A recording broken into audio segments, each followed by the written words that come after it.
I'm being stalked and I can't tell by how many people. This is very concerning. This story came March 7th, 2026. Burner account, obviously. I know the title sounds paranoid, but please bear with me. I work full-time at a public university in the US as an office manager, and I'm enrolled in a grad school at the same institution. I graduate this May. I have in-person night classes 3 days a week that start right after I get off work. My apartment is on the first floor of the complex, about 10 minutes away. Over the past few months, I have had numerous bizarre occurrences around my home and workplace. The first, to my knowledge, was in September and was something my neighbor across the hall told me. She is a very sweet older woman. A man was banging on my door for about an hour just after midnight when I was not home. My neighbor poked her head out to ask him what was going on, and he said that he was a door dasher but had no food or bags in his hands. My neighbor watched him through the peephole and told me that he tried my doorknob multiple times. No ring camera or anything, so no footage of that. As far as I know, he didn't come back, but I have also had 3 or 4 instances over the several month period where someone knocked on my bedroom window. I'm already terrified. I have blackout curtains that are always closed late at night, loud enough to wake me up and my tiny dog. I never saw who it was. In October, a woman came to my sliding glass door about a month later, demanding to come in because her stolen device had apparently been pinging my apartment. When I refused, she called the sheriff's department. The deputy who came asked me a couple questions and left, but did confirm that a device was pinging my apartment. Girl, Don't like that. This thing could all be, I'm thinking worst case. I'm probably not helping. I never found out if she meant a phone or what. The woman hung out in the parking lot before leaving a few minutes later. Obviously, I have never stolen any phone, so I was completely bewildered. I never saw her again. In December, things came to a head when I found a plug-in GPS tracker in the OBD, which means onboard diagnostics port under my dashboard. Girl, I don't even think you need to ask. You know, you are for sure being stalked in some manner. Terrifying. The car dealership where it got serviced last said they didn't use that brand and didn't perform any services that would have warranted putting it there. I called the cops and they just wrote down a few details and left. University police were also informed since the tracker was probably placed either on campus or at my apartment. The tracker was the biggest red flag. I never check my OBD port, so I have no idea how long it was there for. I told my unit director and he offered to subtly remove mentions of me around the office and on the website, which I accepted. I am, however, posted up at the office front desk for like 80% of my day. This past Tuesday, right before I left for lunch, a middle-aged man came into the office wearing a hairnet, a surgical mask, a hoodie, and sunglasses. He claimed to be a prospective student and had questions about FAFSA. FAFSA, whatever that is. He was extremely hard to understand. I directed him to the financial aid across campus, and he kept asking questions that our office could not answer. I thought, sure, fine, maybe harmless, and just not all there mentally. He walks over to our coffee machine, which is not for communal use, by the way, but I didn't want to be rude, and he just starts making a coffee. He's still there when I leave, and one of the staff watches the desk while I'm out. When I return from lunch, he's gone, but walks in after me just a few minutes later and just sits in the lobby on his phone before getting up to leave almost immediately. I was off work for Wednesday and Thursday, so I came in on Friday. I felt like giving my mostly undergrad staff a break, so I gave them permission to head home early, which left me alone in the office. The man came back wearing the exact same clothes, mask, hairnet, and sunglasses within 5 minutes of the office clearing out. Our office is technically open to the public, but it isn't really public facing, and he had no reason for being there, especially that late in the day. He came in, barely acknowledged me, and said he was going to bring back bottled water for our coffee machine. He left again. I'm very creeped out by this point, so I messaged my director, who was working remotely, and he got an IT guy from the adjacent building to come over with his laptop to keep me company. I explained the situation, and he said that he would try to stay with me until close. He settled in my director's office just around the corner, but it still looked like I was alone. The man does come back, but without water, and leans against the desk trying to start a conversation with me. An IT guy comes around the corner and stands between me and him, and then he quickly changes the subject and asks about the financial aid again, for the fourth time in as many days, before being directed away again and leaving immediately. I'm strongly considering informing campus police about this. Like I said, they already know about the tracker. I've had problems in the past during my undergrad years at a different institution with men and a woman being creepy towards me, but nothing to this level. I have no idea what to do. I can't tell what's isolated and what's connected. My family lives an hour away and has been no help at all. I have a sinking feeling that things are going to escalate. Any advice on what I should do or change at home, work, or somewhere else is appreciated. I am open to further questions.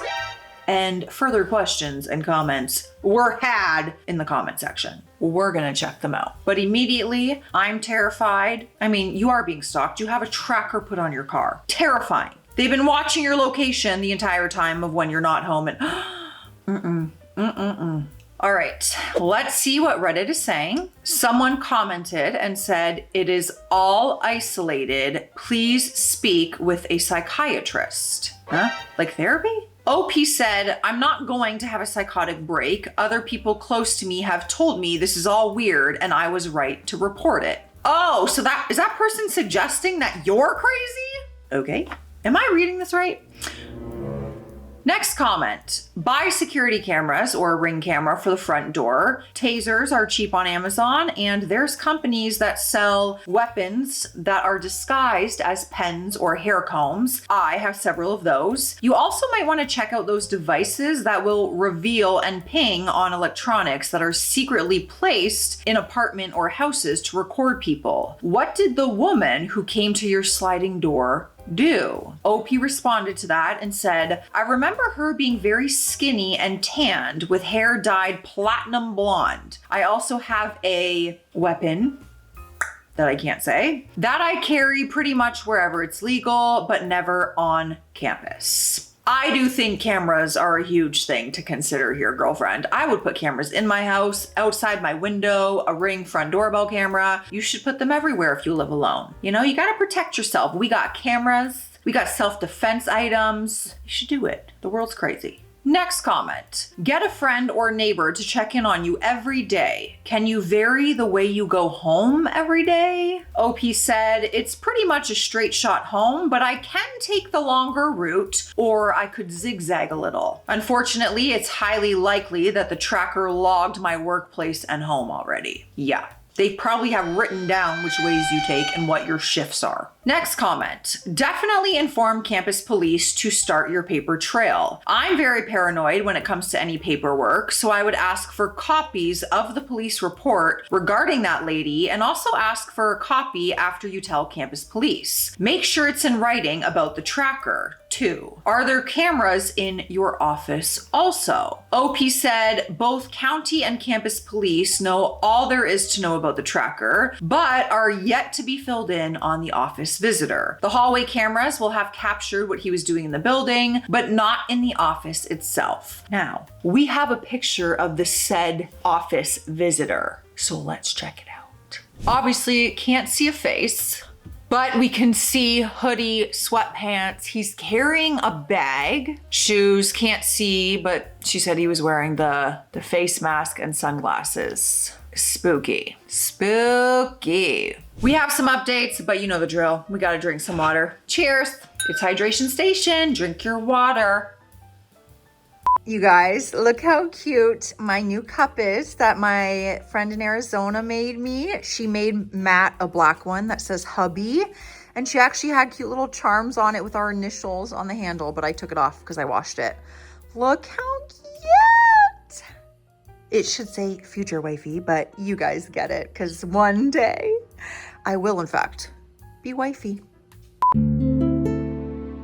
All right, so the next update came 2 weeks later. It is March 19th, 2026. Hey everyone, I'm alive and well, but not exactly relieved. I got a lot of great advice on my first post, and I wanted to let you know what all has happened and what I've done. It has been a lot. I have a burp. Excuse me. The two incidents that I and mostly everyone else were concerned about were the tracker and the office visitor. First off, the owner of the tracker in my car has been identified and is totally harmless. Girl.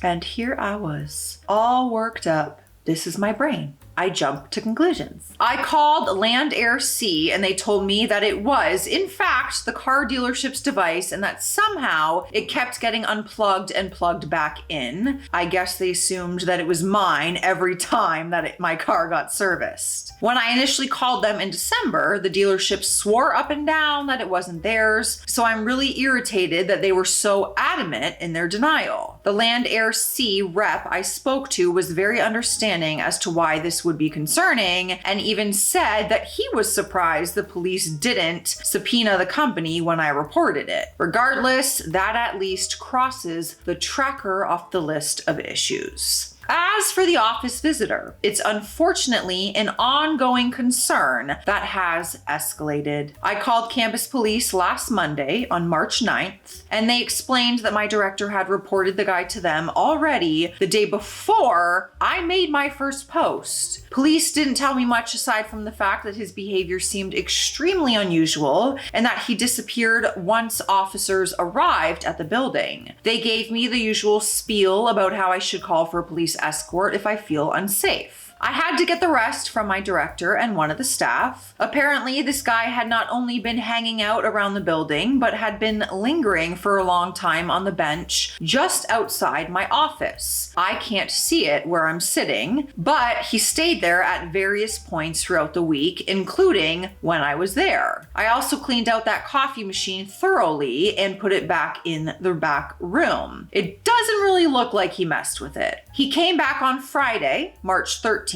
at almost exactly the same time as the previous week. By a stroke of sheer luck, I was already in the back conference room before he saw me. I snapped that attached picture of him speaking to a male staff member at the desk, and I quietly locked myself in my director's office. He was also working remotely again. I called campus PD and I texted my director. I could hear the man and my staff talking briefly, and the guy left immediately. He didn't linger like he does with me at the desk. Both the arriving office and the division leader arrived quickly and knocked on the door, obviously concerned. The officer communicated to me that he will be found and trespassed. He has not shown up in our public trespass warning records, so I guess that went nowhere. That wasn't the end of it though. This Monday, on March 16th, we were expecting severe weather, so campus was closed and remote work was permitted. My director, however, decided to work from the office. He saw the man again, but this time he was with 4 or 5 other men in the halls. My director is a very large man, so they scattered quickly when he barked at them to leave. He told me all of this in my one-on-one meeting with him on Tuesday, March 17th. Morning. I still feel extremely uneasy about this apparent fixation on me, or in the very least, my office, and that he returned several times in alignment with my schedule. I've been having my boyfriend escort me to and from my night classes and my office, and I will leverage a police or male staff escort if he is ever unavailable. No activity from this man since Tuesday. I really want to know what happened to the pinging device thing and that whole thing, because that's sketchy. And was the person banging on your door for an hour at 2 a.m. this guy? Now that we know the tracker's not a thing, there's still other concern here. Since making my first post, I did some work back at my apartment as well. I asked the management office if my unit or building had a history of substance crime or any other reason that it would be a point of interest. The manager is a different one from when I signed my lease back in May, and she found no notes about crime or suspicious activity in that unit. I did remember that I sometimes get mail addressed to someone who I presume is a previous occupant, but nothing in my OSINT repertoire, which means open source intelligence, that came up with anything suspicious for his name, like arrests, records, obits, socials, etc. That's actually a good idea to look up the person it's being addressed to. Smart. I've also purchased some pepper spray. I set up a Ring camera. I totally forgot I had one from when I moved in. And I should be receiving a stun weapon and window cams from Amazon soon. I am planning a range date with my boyfriend to put a couple hundred rounds through my lock as well. But yeah, that's it. The less than comforting update to this whole situation. At least the tracker is out of the way, but I'm still so on edge with this guy and apparently the group he was or is in. I'm worried about what will happen if I run into him again, let alone the whole group. I don't know what else to do besides literally never being alone ever again. I feel like maybe they were planning on robbing your office and he was scoping it out. I don't know. I'm trying to stay positive here, but there is no other update, but OP was responding to some stuff in the comments. So let's get some more information. Someone commented and said, I would see about working remote from home permanently. If it's not an option, then your office needs to start locking its doors and letting people in by appointment only. They are not taking enough precautions to keep you safe, in my opinion. What happens if the next time there's a group and you're alone or they're armed? This is serious and doesn't seem to be handled as such by your company. Please update as soon as you can and send all the good vibes your way. OP responded and said, I was actually working remotely quite a bit before the executive leadership started getting huffy about office culture and showing up for our students last year. So our remote options became very limited. University policy dictates that every office in our division is meant to be open to the public, and it's going to be basically impossible to convince higher ups to budge on that. The office door itself is a push bar. You can see it at the end of the picture, and it doesn't lock from the inside. Basically, if a staff member is in the office, anyone can get in. Next comment. I would be very shocked if they couldn't make an exception for you though, or at least try to find some alternative solution, because everything, especially with the man coming back with a group of other people, is incredibly concerning. It couldn't hurt to ask to work remotely. Also, do you still think the man who's showing up is related to the lady who left a device in your home? Do you have any updates from the police on what her deal was? Best case scenario, that was a massive coincidence, meaning he wouldn't have your home address. Sending you good vibes as well, and please stay safe. This is probably the most disturbing thing that I have read on this subreddit. Let's not forget the banging on the door at 2 a.m. for an hour and trying the door handle. That would be enough for me to move out. OP responded and said, yeah, I have no clue who that lady was, but one thing I forgot to mention was that she initially asked who else lived with me. I said my boyfriend, which wasn't true, so that was a concerning opening question from her. She was the one who called the cops. I just gave a brief statement to the deputy who came. All he said was that a device was pinging my apartment, and when I suggested a unit nearby or upstairs, he said it was definitely my exact unit. That was months ago, and there have been no developments on that front. What will probably end up happening at work is me maxing out my allowed remote work time and scheduling my in-office time to align with as many other staff members as possible, preferably male. I'm already proposing that to my director. Higher ed is great, but it can be a hassle to get the fossils at the top of the hierarchy to bend the rules. Fossils? Interesting. Never heard someone call older people fossils. Have I? No. Maybe, but that's funny. Next comment. Is there CCTV outside your building? Maybe they can track the guy from where he enters the campus. Also, can I ask what kind of department you are in? If there's anything in your work that could be contentious or divisive? OP said it's very standard, non-contentious office you would find in any university. Think along the lines of admission or enrollment. A lot of our buildings have poor external coverage, but great hallway and stairwell coverage. So they wouldn't be robbing you. It's not like you have a bunch of money. Do they pay there? Do they pay for enrollment there? Are you taking checks or cash or something? Because I know you mentioned financial aid was at another building. Next comment, you should get a big dog. OP said, I unfortunately don't have the time or resources for a big dog. My Shih Tzu will have to do as a burglar alarm. Lila ain't doing nothing about it, let me tell you. What's her little bark gonna do? Next comment, a small yapper is an excellent alert system. I'd also suggest running through scenarios in your head if they do attempt to breach your apartment. Does your door lock? Does it open inwards or outwards? If in, good. Next, think about the heaviest piece of furniture you have to barricade it and make sure that it's slidable. Amazon sells these door locks that are easy to install and provide that extra level of security. If you Google Defender high security door locks, you will find it. For under $20, it's really effective, and we installed it on our door for extra peace of mind. I also have those installed everywhere. You can put them on windows, doors, everything. Good stuff. I agree. You should do that. OP wrote back to that and said bedroom door locks and opens into the room. In December, when I first found the tracker, I panicked and brought in a living room chair to press against the door. I can't do a whole lot of drilling since I rent, unfortunately, but as an extra layer of security, my boyfriend has been sleeping over at my place a lot and I've slept at his on weekends. You can actually drill when you rent. I would look into that. Tenant board. You can drill, but when you leave, you just have to patch up the holes and paint. Girl, your safety is worth more than any of that. Let me know your thoughts and feelings on this. I still think something sketchy is going on, even with, I'm happy, peace of mind that the tracker was not in fact a random tracker from a stalker, but there's way too many things happening. We're gonna have to keep our eye on this because this is present time and we gotta make sure girl is okay. Let me know your thoughts and feelings. Stay classy out there. Stay sassy. I'll see you tomorrow.